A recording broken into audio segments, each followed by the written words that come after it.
Welcome to Talking with the Experts. This is where we discuss great ideas to take your business to the next level. How do we know these ideas work? Well, it's because we're talking with business owners who are using these ideas. Business owners who have years of experience and expertise. All things business by business owners for business owners. And now, here is your host, Rose Davidson. Hi, I'm Rose Davidson from Talking with the Experts. I'd like to take this opportunity to thank Global Glamping Charities for their valued support. Global Glamping Charities, solving homelessness in all its forms. Reach out to them at globalglamping.org. Do you love your podcast and dislike the editing and uploading to the various platforms? Would you like to spend this time with your family and friends or work on your business? Podcast editing doesn't have to be a chore. Talking with the Experts partners with podcasters who need help with audio and content editing. If you'd like to know more, contact me, Rose Davidson, using the link showing now or send me a private message. Business owners often forget to take care of themselves. In episode 431, Shwetha Sivaraman discusses with us managing overwhelm and building emotional resilience.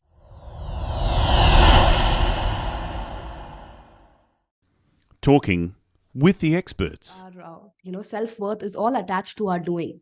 Nobody really values the being part of it, even though probably the entire energy that comes in our doing is from our being, right?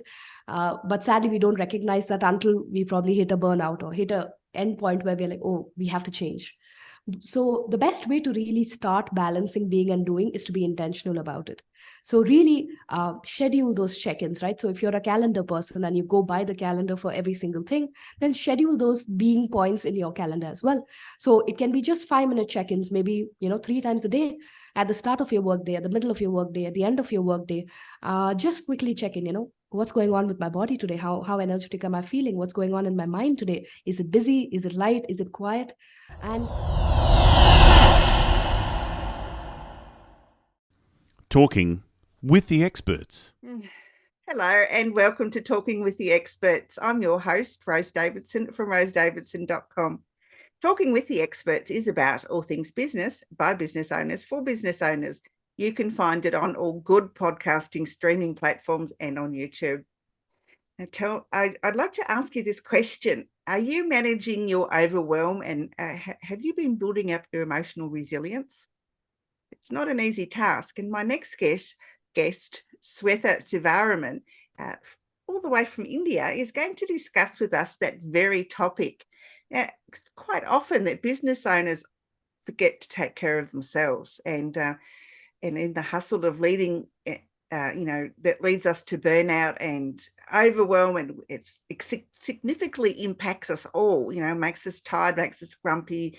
We're not always present for our family and friends, and running a business, especially a startup, when you're wearing all the hats, it can be quite an overwhelming time in your life. And Shwetha is a podcaster herself. She's a self-awareness coach. She's a yoga trainer, and she's the founder of Being Miraculous. She is an avid seeker, always curious about maximizing life and helping herself and others unlock their fullest potential. And she offers, and her business offers, individual and corporate workshops, weekly yoga sessions for mental well-being, and this will help to beat anxiety, stress, and burnout. And she also has one-on-one coaching. So if you're looking for somebody that can help you with your overwhelm and get you back into the present and help build your emotional resilience, then Shwetha is just the person for you. Welcome, Shwetha, and thank you so much for joining me. thank you so much for having me here, and thank you for the lovely introduction. You're very, very welcome. Shwetha, it's often said that business owners, especially ones that are in startup, wearing all the hats, as I said, and tend to forget themselves, and they're not often present for others because they're just so focused and intent on building their business up at the sake of everything else. How can we manage this as individuals, and how can we build up our emotional resilience? Yeah, that's a big question. I'll try and answer it in parts. So the biggest challenge, I think, for entrepreneurs is that, especially if you're solopreneurs who, a one person running the show, or just 2 or 3 founders and a very lean team trying to manage all the acts together, I think the biggest task is that you have so much to do and so little time. And the pressure is all on you, right? To make it or break it. It's all on us. So the biggest thing that will actually help us sort of, get better at it is to get a different perspective, right? A lot of times when we're so close, so in the thick of things, and we don't really pause because there's an endless to-do list in terms of things we can always keep attending to, right? So the bucket list never ends. And that's the reason why most of the founders, their long-term relationships break, or, they lose touch with their family and friends because they're just so lost in those to-do lists. So a good check would be to sort of step back, pause every now and then and say, what am I so busy with? Is it all things that are on top priority? Or can some things be deprioritized? Can some things be delegated? Can some things be just put on hold for a bit, right? You can get back to it, maybe have like a wish list. I tell all my founders, clients to have a wish list or a bucket list saying that, hey, if and when I have time, I am going to write those 100 blogs for SEO. But maybe that's not my first priority right now. When I'm trying to get my business up and running, when I'm trying to get my first sale, maybe writing 100 blogs is not the best use of my time. So put it in the bucket list and take it out of your mind, because the problem is not just the things on our to-do list. We also carry the overwhelm in our minds. When I'm talking to you right now, if I'm going to be thinking about, oh my God, I have a yoga class at 4 o'clock, I have a coaching session at 5 and a 7 o'clock dinner with a friend, I'm not present to you. I'm not, even though I might be doing what it takes to be here, it's going to take a lot more of my energy to do it. And that also is a drain on our resources. So when we are, offloading it from our head, putting it into checklists and bucket lists and things for later, what we're really doing is to empty this mind so that we're there fully present for what task is ahead. And we're able to give all our energy, all our presence. So the company that I founded, being Miraculous is a derivative of the word Meraki, which means to do something with all your heart, presence, involvement, attention, devotion. Because the quality of anything we engage in when we are from that space is completely different. And as entrepreneurs, what we need to realize is that we can only be our best if we are completely present. We can only be our best if we are fully available. If we are always burnt out, if we are always exhausted, drained, and haven't had sufficient sleep, haven't had sufficient energy, then the quality of our work will also reflect that. So it might seem counterintuitive when you have very little time to take time for yourself to get that perspective, but without that, you really can't go ahead. And the second question that you asked, about the emotional resilience, right? I think it also comes from the lack of connection with ourselves. The reason why most of the startup founders I keep saying that, we are walking, talking volcanoes, a little tip and we'll erupt, right? Because you don't know how much we are carrying in terms of the stress, the pressure, the fear of uncertainty, self-doubt, imposter syndrome. Who am I to do this, right? So all of these questions, we are bottling it up within us without ever checking in with ourselves, saying, how am I feeling today? What is going on in my mind? What is the biggest fear or concern that's happening in my mind? We are not checking in with ourselves. And unless we are aware of what is happening in there, we really can't solve for it or process it in any way. So emotional resilience also starts from that same space, saying, can I frequently pause to check in? It doesn't take more than a second, as you're, in between tasks, maybe in between meetings, just check in. How am I feeling today? How am I feeling right now? And you don't have to journal it or do any big tasks around it, but just like a quick mental check-in, just so that you're aware. And, if you're going in for a conversation with, say, you want to fire an employee, you're not going to go in with a mindset that you have 100 things to do. You're going to say, okay, I'm feeling this way, but maybe I need to have a heart-to-heart conversation with this person so that I set them up for better success, even if it means letting them go from my company. Right? That is the level of maturity we need to actually bring in our conversations as entrepreneurs. I agree. I think a lot of us, we've left our corporate jobs and we take on, being our own boss. And when it comes time to actually hire or outsource different tasks, we don't know how to go about doing that in the best possible way. And we think that we have to be micromanaging our team members when in fact we don't have to. I mean, this is why you're outsourcing, because you want to be able to trust the person who you're giving the tasks to. So being a micromanager certainly isn't helpful to your mental state or to your emotional well-being either, because you haven't actually given up that task that you've outsourced. You're still have your mind on it when it's obviously meant for someone else to take the control of. Absolutely. I think one of my early advices that I got when I started my business was an entrepreneur basically saw how overwhelmed I was, and he said, put an hourly rate for yourself. He said, I don't care what that number is, you just put an hourly rate in terms of what you should deserve for every hour of effort that you put in. And he said, if you can get that task done at a lower cost than that, outsource it, right? He said, just left, right, center, outsource it, because there's no way you can do it all. And we are fooling ourselves by saying that we can actually do it all. By the time I was, on the verge of burnout, feeling extremely depleted and wondering whether a corporate career had better returns than what I was trying to build on my own, because that's how it felt, right? At least in a 9 to 5, it is 9 to 5. In an entrepreneurship journey, it's 24/7. You're thinking about it before you go to bed. You're thinking about it as soon as you wake up. You're firing away at your laptop in a vacation. I mean, so much for digital nomads being, the rage. But, if it's all the time in your mind, where is that peace of mind? Where is that tranquility for which you're traveling for? So, and I think that's a very good thing in terms of saying that, hey, if it is below my pay grade, I'm just going to get it done from somebody else. And I think in terms of micromanagement, it also depends on how well we communicate our expectations. A lot of times, the reason why the output from others is not as good as the output would be if we were to do it ourselves is that our thoughts are evolving over a period of time.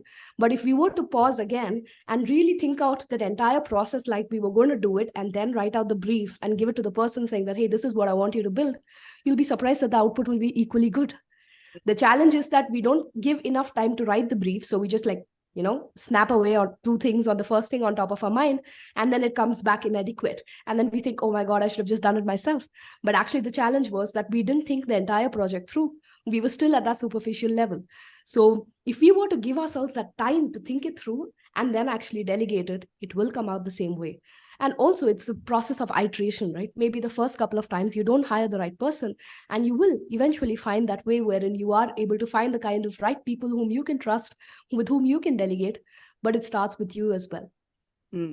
Absolutely. Yeah. And giving the correct brief is very, very important. It's no good giving someone your social media content to put out there if they have no idea what you want to talk about, or what your plan is, what your graphics are, what your branding is, anything like that. You just say, just do it. I was actually given a job like that once to do their content management, and I had no guidance at all. So I just did what I thought was the right thing and got in so much trouble because it wasn't what they wanted. But they never told me what they wanted, even if I had asked them. So you can only do what you can do, and you can't expect someone else to do the work. They can't read your mind. Yeah, absolutely. Absolutely. Shwetha, we you did say that you have a podcast. What's the title of it? It's called the same, Being Miraculous. Very good. Yeah. And where can people find it? Spotify, Apple, Google, wherever. Oh, everywhere. Podcasts. Yeah. Cool. YouTube. Yeah. And so I guess, we've sort of discussed and touched on balancing between the doing and the being. How can we do that better? How can we balance that?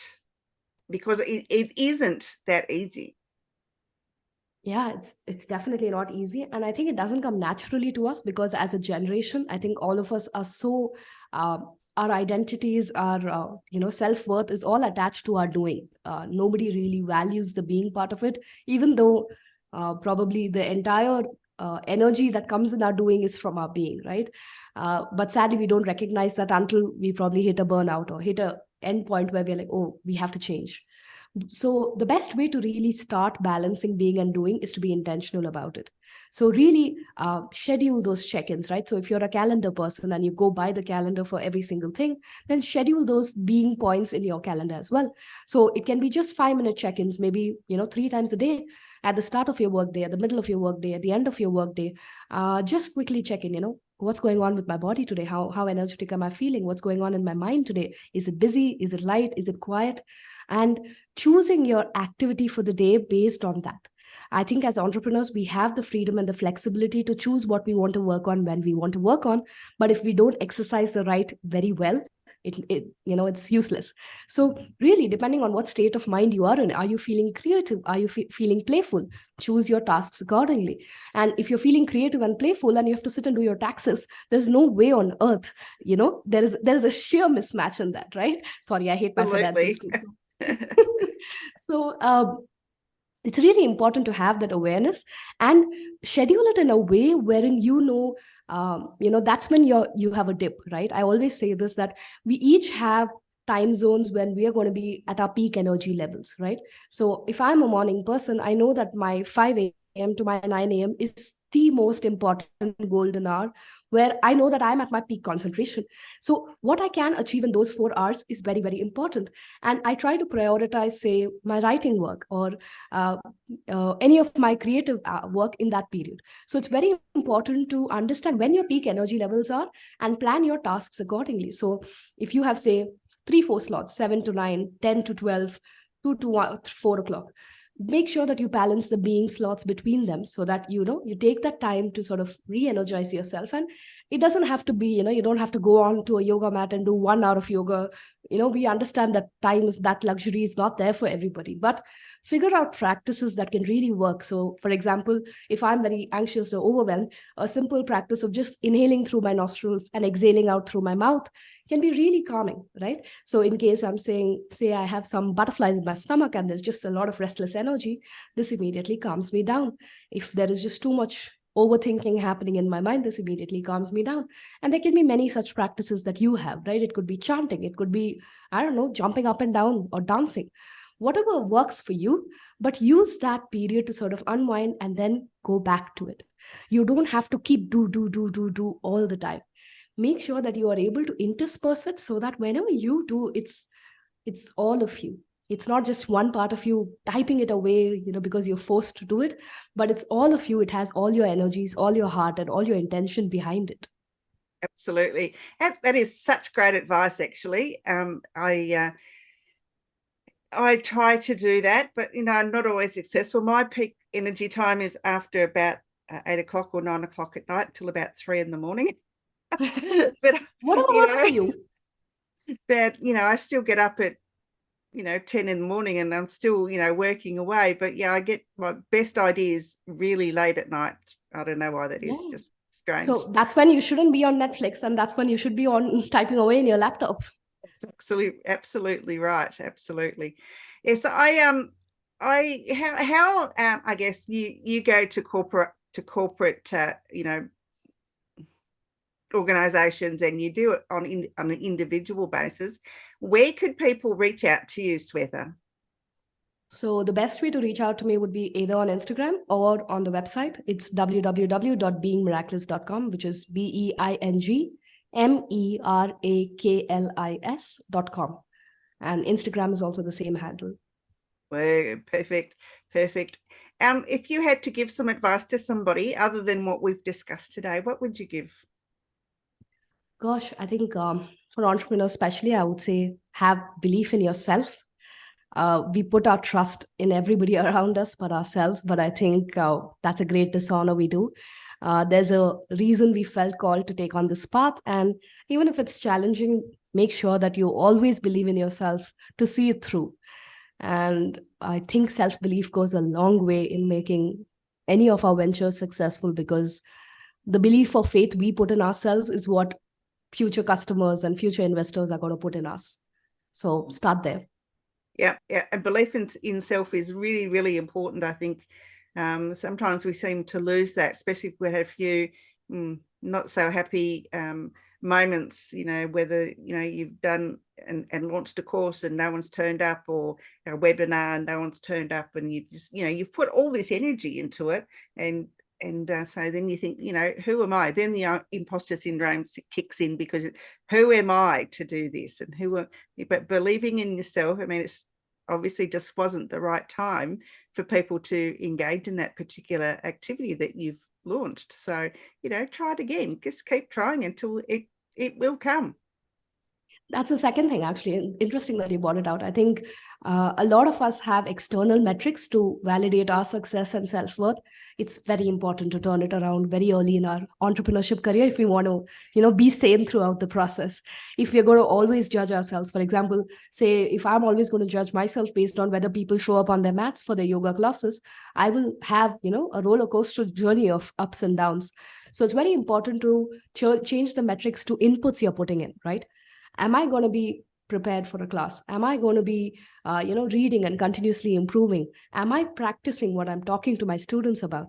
All of those are my metrics. Am I fully present in my class? Am I able to pay attention to everybody there? When I'm using my internal metrics, I'm not going to be disappointed. The outcome may come in our favor sometimes, the outcome may not come in our favor sometimes, but that's not in our hands. So always focusing on what is within our control and saying that, am I giving my 100% input? And deciding our self-worth and our measure of success only based on that is a very, very critical element, because otherwise we'll keep losing heart, and then climbing back up is just so much more difficult. Yeah, I agree. I made a decision at the beginning of this year that I was just going to keep trying. And if it didn't work out, then, I gave it a go, and I will just move on to the next thing, and, and keep trying until it works, because there's got to be a magic little formula out there that I've not hit on yet. So, don't keep beating myself up about it, because really I can't control what other people do. Yeah, absolutely. Yeah. Shwetha, it's been an absolute pleasure. Thank you so much for giving up your time today to be with me. I will make sure that all your details are in the show notes for later on.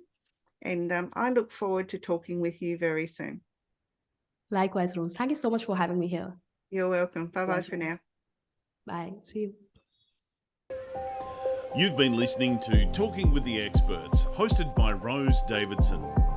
Make sure you have a look at our back catalogue over at talkingwiththeexperts.com, and be sure to subscribe to our podcast so you don't miss out on any episode. We look forward to your company next time.